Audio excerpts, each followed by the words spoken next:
আহা!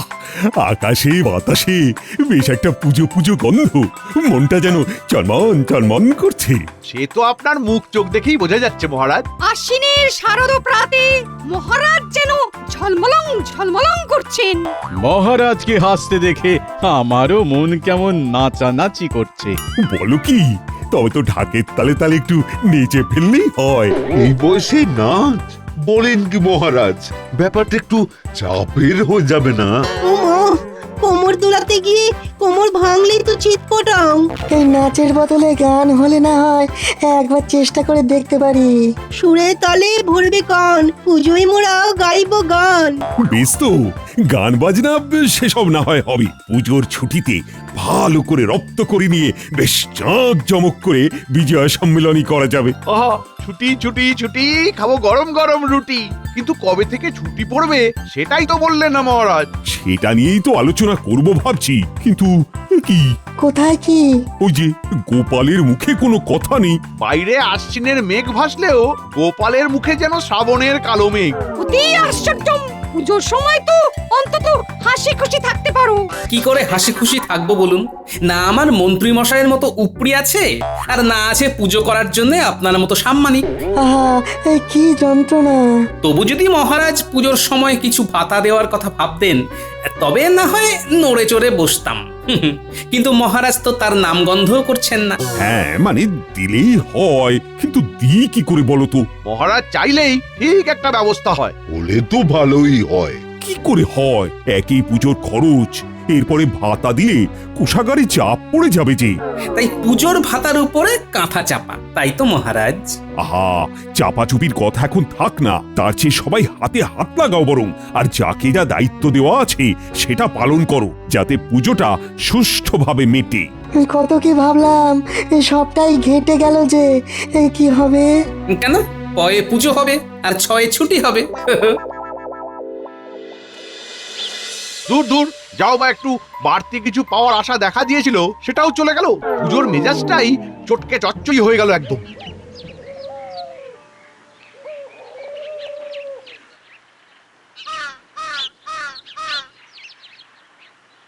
মন্ত্রীমশাইকে দেখে কেমন যেন মনমরা মনে হচ্ছে।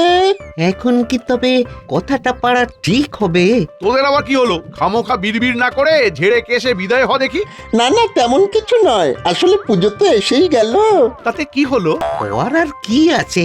আর হবেই বা কি করে? হাত তো ফাঁকা। তাই বলছিলাম কি, পুজো বাবদ যদি কিছু হাত খরচা পাওয়া যেত।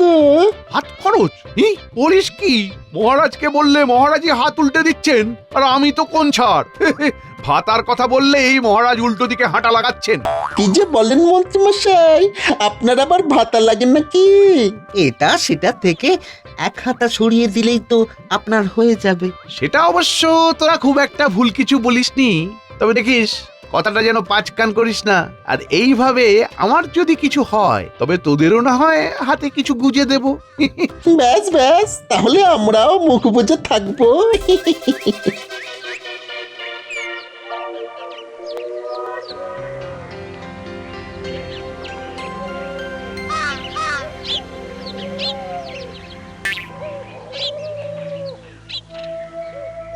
সেই সকাল থেকে মুখ বুজে আছি, তুমি কখন রাজসভা থেকে ফিরে ভালো খবর দেবে। কিন্তু এখন তো দেখছি ঘাড় গুঁজে ফিরে এলে। বলার মতো কিছু থাকলে তবে তো বলবো। তার মানে মহারাজের মন গলাতে পারোনি, তাই তো? মহারাজের মন কি ঠান্ডা বরফ যে চেপে ধরলেই গলে একেবারে জল হয়ে যাবে? হ্যাঁ গো, তাহলে সত্যি সত্যি পুজোর সময় ভাতার কোনো ব্যবস্থা হলো না? সেটা তো হলোই না, উল্টে মহারাজ আবার পুজোর দায়িত্বের কথা মনে করিয়ে দিয়েছেন, বুঝলে? আলি হাতে আবার দায়িত্ব? তা সেই দায়িত্ব নিশ্চয়ই তুমি মাথা পেতে নিয়েছো। হ্যাঁ, নিয়েছি বটে, তবে এই এক দায়িত্ব পালন করেই আমি চাইলে মহারাজকে কাত করে দিতে পারি, বুঝলে? কি দায়িত্ব পেয়েছো সেটা আগে শুনি। হ্যাঁ, পুজোতে অতিথিদের আমন্ত্রণ থেকে তাদের আপ্যায়ন, সমস্ত দায়িত্ব আমার উপর। ওই ভাতা না পেলে কি মন দিয়ে কাজ করা যায়? কোন কাজের কথা বলছো গো দিদা? হ্যাঁ, তোদের দাদুর কি আর কাজের অভাব? এবার পুজোতে লোক ডেকে ডেকে আনার দায়িত্ব পেয়েছে তার দাদু। হ্যাঁ, আমরা থাকতে দাদুকে লোক ডাকতে হবে কেন? আমরাই ডেকে ডেকে আনবো। শুধু ডাকবই না, তাদের খাতির করার দায়িত্বও নেব। তবে আমি ভাবছি মহারাজের অতিথি কি আর চেষে কেউ হবে? মানে সবটা কি আমরা সামলাতে পারবো? খুব পারবো। তুমি দেখো দাদু, আমরা কিছুতেই তোমার নাম বদনাম হতে দেব না। আরে না না, পুজোর সময় তোরা কোথায় নতুন জামা জুতো পরে ঘুরে বেড়াবি, আনন্দ করবি, তা নয় দাদুর কাজ করবি। হ্যাঁ তাতে কি হয়েছে? আমরা কি আর সব সময় ঘুরবো নাকি? বেশ, তোরা যখন নাছোড় বান্দা তখন তোদের জন্য অন্য একটা কাজ আছে, শোন। কি পাবি তো? আমরা সব রকম কাজের জন্য তৈরি আছি। জানি তো, তোরাই তো আমার ডান হাত আর বাঁ হাত রে। তবে অন্য কাজ করার আগে সব থেকে গুরুত্বপূর্ণ কাজটা এবার আমায় করে ফেলতে হবে। কি কাজ গো গোপাল দাদু? বারে, অতিথিদের নামের তালিকাটা তৈরি করতে হবে না? দেখি কাগজ আর কলম নিয়ে আয় দেখি। এক্ষুনি নিয়ে আসছি। তুমি ভেবে চিনতে আগে এই কাজটাই সেরে ফেলো তবে।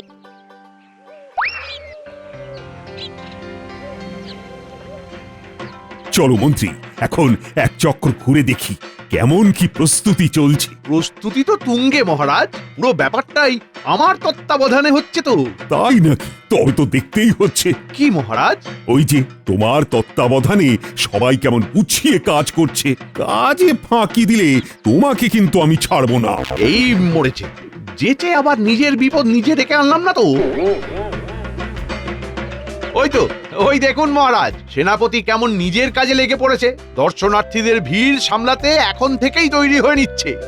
তার ইচ্ছে বটে। না না, এখন কাজের সময় ওকে আর ডাকাটাকি করছি না তাহলে। কই হাতে হাতে আম্রপল্লবার বেলপাতাটা দাও দেখি। ধূপ, ধুনো, গব্য ঘি এগুলো তো আগে গুছিয়ে রাখি। কি পণ্ডিত, এদিকে প্রস্তুতি কেমন? আগে প্রস্তুতি তুঙ্গে মহারাজ। বেশ বেশ বেশ। আর বাকিটা সামলে দেবার জন্য আমি তো আছি মহারাজ। যখন যা লাগবে সব এনে এনে দেব। সে তো করতেই হবে। আরে আরে আরে আরে, বৈদ্য আর বিজ্ঞানী কি করছে ওদিকে? রঙিন কাপড় দিয়ে শামিয়ানাটা খাটিয়ে ফেলি তাহলে। এখনো ফেলি ফেলি করছেন? এতক্ষণে তো খাটিয়ে ফেলতে হতো। আমি রঙিন কাগজ কেটে সাজাবো কখন? ও যেন আমার জন্যই দেরি হচ্ছে। তা একটু হচ্ছে বই কি, কখন যে কি করি। আহা, নিজেদের মধ্যে ঝগড়া বিবাদ না করে মিলেমিশে কাজ করো দুজনে। ওদিকে আবার কবি এক মনে বসে কি করছে? কবির যা কাজ মহারাজ, পুজোর বৈঠকি আড্ডায় পাঠ করবে বলে কবিতা লিখে চলেছে। না না না, তুমি বেশ কাজের কাজই করছো বটে। তবে দেখবেন মহারাজ, কাজের বেলায় কাজী আর কাজ ফুরলে আবার পাজি না হয়ে যান শেষে। এই যে গোপাল, কোথায় ছিলে এতক্ষণ? আমাকে যে দায়িত্ব দিয়েছেন তাই পালন করছিলাম মহারাজ। ওই তো ভারী কাজ, তার আবার পালন। আমার মতো পুজোর কেনাকাটা জোগাড় যন্ত্রের ব্যাপারটা ভাবতে হলে, ফল মূল মিষ্টি দানের সামগ্রী নববস্ত্র সব জোগাড় করতে হলে তুমি কি করতে গোপাল? দেখো গোপাল, দেখো, মন্ত্রীর কাছে শেখো যে কাজ কি করে গুছিয়ে করতে হয়। আপনি কিচ্ছু ভাববেন না মহারাজ, আমি কাজ গুছিয়েই করছি। আর আমার কাজের বহর আপনি যথাসময়ে দেখতে পাবেন। আপনার হাতে ওটা কি জাহাপানা? ডাক এসেছে উজি, ডাক এসেছে। যাও যাও যাও, তৈরি হয়ে নাও। কিসের ডাক? কার ডাক? কোথাকার ডাক? ডাক ডাক করে আর ডাকাডাকি না করে যা বলছি সেটা করো। কৃষ্ণচন্দ্র আমাকে কৃষ্ণনগরে পুজো দেখার জন্য আমন্ত্রণ জানিয়েছে। তাহলে চলুন না, চলুন। আর দেরি করছেন কেন জাহাপানা? যাবো তো নিশ্চয়ই, তবে শুধু পুজো দেখতে নয়। তবে তবে আবার কি, কৃষ্ণচন্দ্রকে হালকা করে বেকায়দায় না ফেলতে পারলে যে আমার মন ভরে না। সে তো আমি জানি জাহাপানা। এবারেও কি ফোন দিয়ে এঁটে ফেলেছেন? নিশ্চয়ই, কৃষ্ণনগরে গিয়ে পান থেকে চুন খসলেই এমন শিক্ষা দেবো যে কৃষ্ণচন্দ্র একেবারে মুখ চুন করে ঘুরবে। সে ভালোই ভেবেছেন, তবে গোপাল থাকতে কাজটা তেমন সহজ হবে না। না না না না না না, আমাকে ঠকানো অত সহজ নয়। পুজো বলে আপেল কলা লেবু সবার দাম দ্বিগুণ করে দেবে সেটি তো হবে না।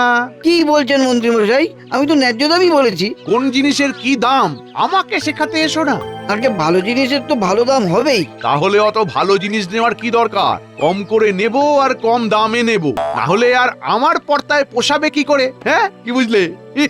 মন্ত্রীমশাই কি শুরু করেছেন বলতো? কম দামে জিনিস কিনে, না হলে বা পরিমাণে কম জিনিস কিনে টাকা সরাচ্ছেন। ভালোই তো, নিজের ব্যাপারটা নিজেই বুঝে নিচ্ছেন।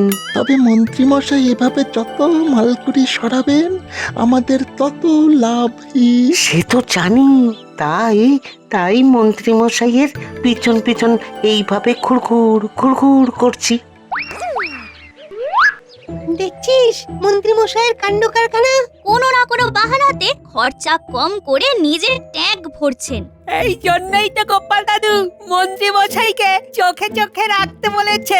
শুধু চোখে চোখে রাখলে হবে না, খবরটা দাদুকে গিয়ে দিতেও হবে।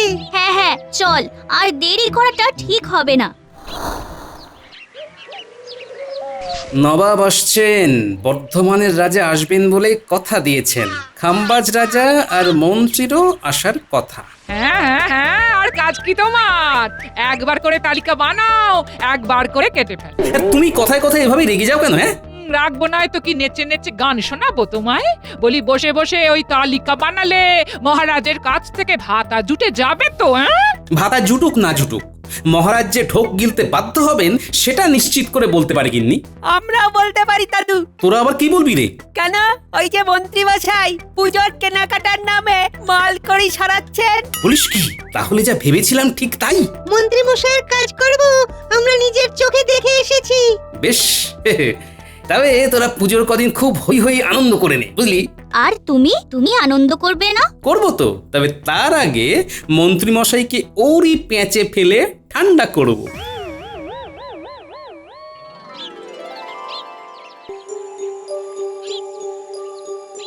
কি হয়েছে মহারাজ? আজ যেন আপনাকে বেশ অস্থির দেখাচ্ছে। কি করে স্থির থাকবো বলো তো মন্ত্রী? আজ বাদে কাল পুজো, অতিথি নিমন্ত্রিতরা আসতে শুরু করবেন, অথচ গোপাল যে কি ব্যবস্থা করছে কিছুই বলছে না। আপনিও যেমন মহারাজ, কাকে দিয়েছেন কি কাজ? কেন, গোপাল কি দায়িত্ব দেওয়া কি ভুল হলো আমার? আগে ছোট মুখে বড় কথা হবে হয়তো, তবু বলি গোপালের ওপরেই গুরু দায়িত্ব দিয়ে আপনি বড় ভুল করেছেন। হ্যাঁ, বলো কি মন্ত্রী, এখন উপায়? কোনো উপায় নেই। গোপাল, তুমি মানে এসব কি? মানে মন্ত্রী মশাই একেবারে ঠিক কথা বলেছেন। কি কথা? আমি তো নবাব, বর্ধমানের রাজা, খাম্বাজ রাজা আরো সব হোমরা চোমরাদের নিমন্ত্রণ করে ফেলেছি, কিন্তু তাদের তুলনায় যা আয়োজন করেছি সেটা মনে হচ্ছে যথেষ্ট নয়। তার মানে? মানে তাতে আপনার মান থাকবে কিনা তাই ভাবছি মহারাজ। বলো কি, তুমি এদের সবাইকে নিমন্ত্রণ করেছো? হ্যাঁ, এবার ঠেলা সামলান। ও, করেছো কি গোপাল? এরা সবাই আসবে? তবে যে আগে আপনার পুজো বলে কথা, যাকে তাকে তো আর ডাকা যায় না। বেশ, নিমন্ত্রণ যখন করেই ফেলেছো তখন আর কি করা যাবে। তবে দেখো, তাদের যত্নের যেন কোনো ত্রুটি না হয়। আর আমি এখনই কোষাগার থেকে 100 স্বর্ণমুদ্রা মঞ্জুর করলাম। তবে বলছিলাম কি মহারাজ, সব দিকটা তো আমার একার পক্ষে দেখা সম্ভব হবে না, তাই এই ব্যাপারে যদি মন্ত্রীমশাইকে সঙ্গে পাওয়া যেত। মানে তুমি কিচ্ছু ভেবো না গোপাল, আমি সব সামলে দেব। এমন মৌকা কেউ ছাড়ে নাকি? ব্যাস ব্যাস, এইবার তাহলে সব সামলে ফেলবো। কি করে কি সামলাবেন মন্ত্রীমশাই? অতিথিরা তো এই এলেন বললে। আমাদের যেমন যা আনতে বলেছিলেন আমরা কিন্তু তার ব্যবস্থা করেছি। করেছিস তো? ব্যাস ব্যাস ব্যাস, তাহলেই হবে। তা বলে কাজু পেস্তা দেওয়া মালাই শরবতের বদলে লেবু শরবত, আর ক্ষীর দই আর রাবড়ির বদলে ছানার পায়েস। কেন, সঙ্গে নারকেল নাড়ুও তো আছে। সেটাও তো রাজভোগের বদলে। তার উপর নতুন বস্ত্র দিয়ে সকলকে আপ্যায়ন করবেন বলে দামি মসলিনের পাঞ্জাবির বদলে সুতোর কাজ করা ওই সুতির ধুতি পাঞ্জাবির ব্যবস্থা করেছেন। এই দিয়ে চলবে তো? চলবে মানে? একেবারে দৌড়বে। শোন, যা করেছি খুব করেছি, এর থেকে বেশি আয়োজন করলে মাথায় চেপে বসবে। আর সেই সব করে আমারই বা কি থাকবে? আরেকবার ভেবে দেখুন মন্ত্রীমশাই, এই আয়োজন কি ঠিক হচ্ছে? বললাম তো, যা হচ্ছে খুব হচ্ছে। মহারাজ সোজা পথে যেমন ভাতা দেননি, তখন বেঁকা পথে মহারাজের অতিথি আপ্যায়নের অর্থ থেকে নিজের মতো সরিয়ে ফেলাটাই এখন ঠিক কাজ। তবে গোপাল দাদা না বললে আপনি কিন্তু এমন সুযোগ পেতেন না। গোপাল বেশি ভালো মানুষই দেখাতে গিয়ে চালে ভুল করে ফেলেছে। তবে আমি কোনো বেচাল হতে দেব না। নে চটপট হাত লাগিয়ে সব গুছিয়ে ফেল দেখি।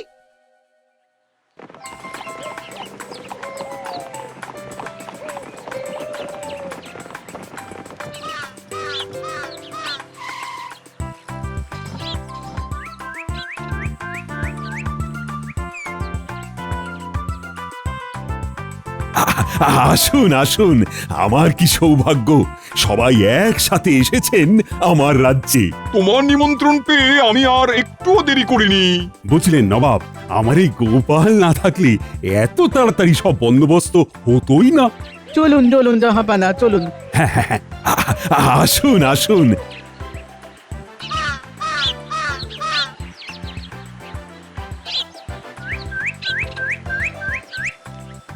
নিয়ে এসো, সে সব নিয়ে এসো। নবাব বাহাদুর এসেছেন বলে কথা। আরে করেছো কি?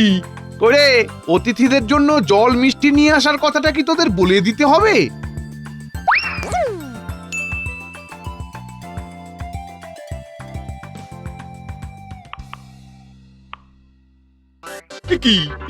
কি আয়োজন? হ্যাঁ, এত দূর থেকে আসার পরে এমন আপ্যায়ন, না না, এমনটা তো ভাবতেও পারিনি। তবে আয়োজন যখন করেছে তখন না হয় খেয়েই দেখি।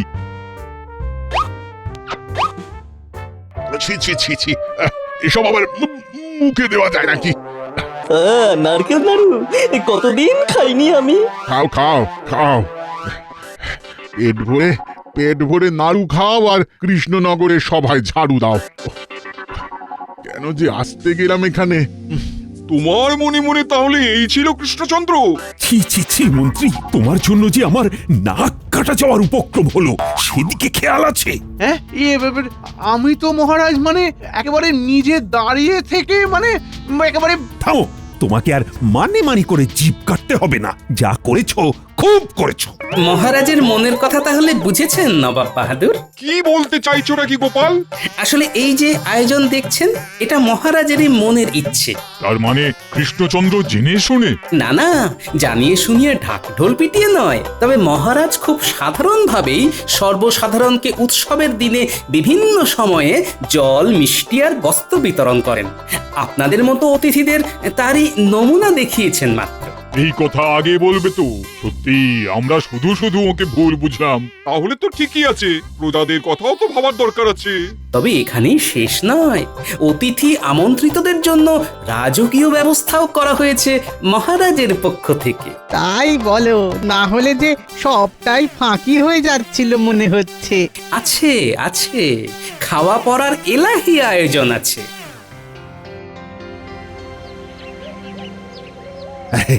সবই তো ঠিক আছে গোপাল, কিন্তু এলাহি আয়োজনের কথা তো বলে দিলে, তার মানে তো আবার খরচ। গোপালের কোনো তাল জ্ঞান নেই যে। তুমি আবার ফড়ন কাটছো। এই সব তো তোমার জন্যই করতে হচ্ছে। আর শোনো, যেভাবে তুমি বরাদ্দ অর্থ থেকে নিজের পেট ভরার চেষ্টা করেছিলে, তার একটাই শাস্তি, তোমার আগামী 6 মাসের বেতন বন্ধ। মহারাজ, পুজোর সময় এমন কঠিন শাস্তি দেবেন না মহারাজ। আমি একেবারে মারা পড়ে যাব মহারাজ। তোমার যা হবে তা হবে, কিন্তু আমি এখন কি করব? চিন্তা করবেন না মহারাজ, অতিথিদের জন্য করা খরচ অতিথিদের অর্থেই হবে। শুধু আপনাকে একটা ছোট্ট কাজ করতে হবে, এই যা।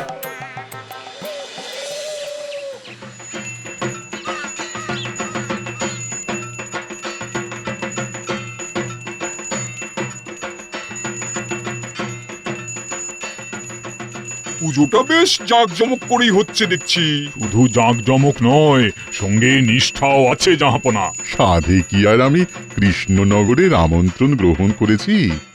আপনারা এসেছেন বলে আমিও কি কম খুশি হয়েছি? তাই এই সামান্য উপহার আপনাদের জন্যে। মসলিনের পাজামা পাঞ্জাবি সুগন্ধি আর রত্নহার এইসব সামান্য আহা উপহারের কি বাহার। সত্যি কৃষ্ণচন্দ্র, তুমি আমার মন ভরিয়ে দিলে। আমরা সবাই খুব খুশি।